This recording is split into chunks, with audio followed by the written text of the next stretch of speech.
पहला प्रश्न स्वामी जी से पूछना चाहूँगा कि स्वामी जी, ध्यान के बाद कभी सिर दर्द होता है तो कभी आँखों के पास दर्द होने लगता है। क्या मैं कुछ गलत तरीके से ध्यान कर रहा हूँ? कृपया उचित मार्गदर्शन करें। दर्द के 3 कारण होते हैं: कफ की विकृति, वात की विकृति और पित्त की विकृति। ध्यान करने वाला का शरीर रज और तम से रहित होने लगता है, कम होने लगता है रज और तम की मात्रा। गृहस्थी का जीवन जो होता है वो कुछ अलग समय का होता है। 3 गुण हैं और 3 गुणों के अलग अलग प्रभाव हैं। सतोगुण का कार्य है केवल ज्ञान, प्रेम और भक्ति की वृद्धि करना। जिसमें सतोगुण की मात्रा अधिक होगी वो ज्ञान की तरफ, भक्ति की तरफ, प्रेम की तरफ स्वाभाविक रूप से मुड़ेगा। जिसमें रजोगुण की प्रवृत्ति ज़्यादा होती है वो कार्य करने में लगता है, यह काम करना है, यह काम करना है। तमोगुण क्या है? वो स्थिरता अर्थात तामस जो है शरीर में शक्ति का बोध होता है। रज क्रिया है, सत्व ज्ञान है और तम स्थिरता है। जैसे आप केवल फल ही फल खाएं, जूस पिए, सूप पिए तो कुछ अब आपको कहा जाए कि फावड़े चलाओ तो नहीं चल पाएगा, शरीर में ताकत चाहिए। तो जो लोग तामसिक होते हैं उनका शरीर बलिष्ठ होता है। सात्विक आहार करने वाले प्रायः, जैसे सात्विक आहार की आवश्यकता कब पड़ती है? जब ध्यान की गहराइयों में डूबना होता है। तो जो गृहस्थ जीवन में रहने के बाद, जैसे गृहस्थ जीवन का भोजन अलग होता है, उसमें मिर्च भी है, नमक भी है, कुछ और मसाले भी हैं जो शरीर की बलिष्ठता को बढ़ाते रहते हैं। अब जो बीच का मार्ग है अच्छा भी है और कई समस्या भी पैदा कर देता है। इसलिए ऋषियों ने नियम बनाया है कि गृहस्थी को प्रतिदिन 1 घंटा और विरक्त को कम से कम 2 घंटा ध्यान अवश्य करना चाहिए। अब यदि गृहस्थी ने 1 घंटे के बदले 4 घंटा ध्यान कर दिया और उसको खेत में काम भी करना पड़ेगा।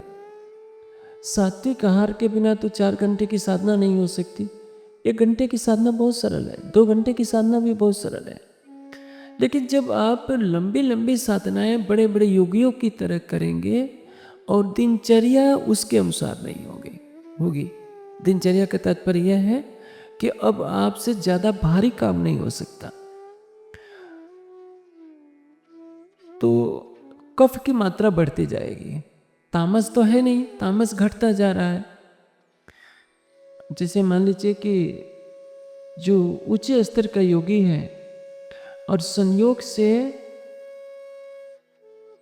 विरक्त भी है तो उसके सामने बहुत दोहरी समस्या होती है।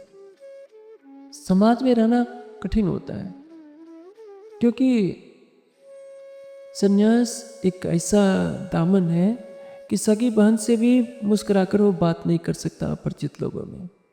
चौराहे पर बैठकर कुछ भी खा नहीं सकता। गृहस्थ एक चादर है, उसमें कुछ भी गलत काम भी कर लेगा तो समाज उसको बुरा नहीं मानेगा। एक सन्यासी के लिए वो सभ्य नहीं होता है। तो उस योग की ऊंचाई पर जब चलना होता है तो आहार को सात्विक करना ही पड़ेगा। लेकिन अब उससे आशा की जाए कि वो बहुत भारी भारी काम करे, वो संभव नहीं है, क्योंकि वह कार्य करने के लिए उसको राजसिक और तामसिक आहार देना ही पड़ेगा।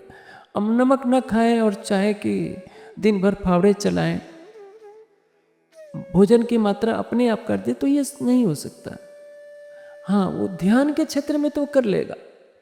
तो कई खान पान की प्रकृति के अनुकूल न होने पर जब शरीर में कफ की मात्रा बढ़ जाएगी तो सीने में भी तकलीफ हो सकती है, सिर भी दर्द हो जाएगा।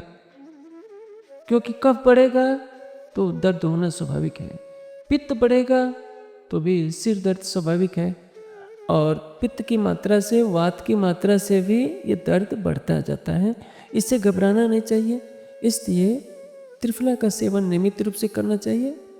हरड़ बहेड़ा, हरड़ जो है वातनाशक है, बहेड़ा पित्तनाशक है, आंवला बहेड़ा जो है कफनाशक है और आंवला पित्त नाशक है। तो तीनों की उचित मात्रा लेने पर शरीर शुद्ध रहता है, ये दर्द वगैरह नहीं होते हैं।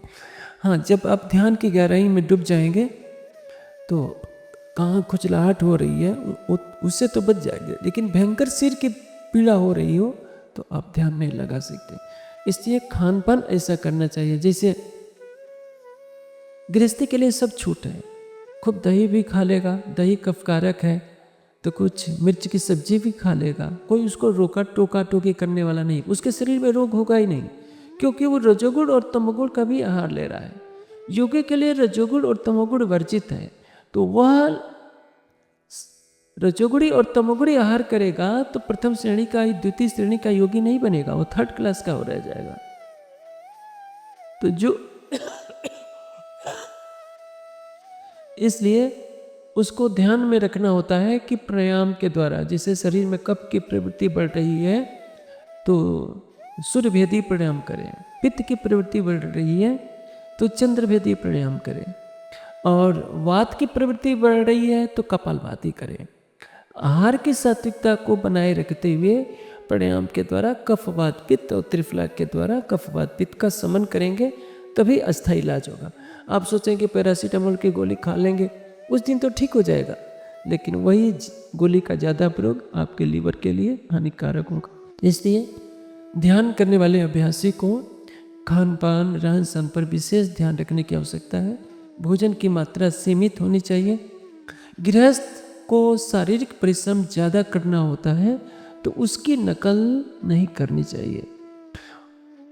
हाँ, कहीं भी जाइए जो मिले उसी को आहार कीजिए, लेकिन हाँ उसको देखिए कि इसमें सत्व रज तम का क्या प्रभाव है। सूखी रोटी भी खाइए।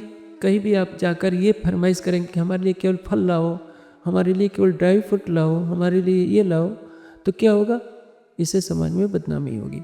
जो आपको मिल गया है उसमें देखिए कि इसमें हमारे लिए कफकारक कोई पदार्थ तो नहीं, कोई पित्त वाला पदार्थ तो नहीं, कोई ये कफ वात और वात बढ़ाने वाला कोई पदार्थ तो नहीं।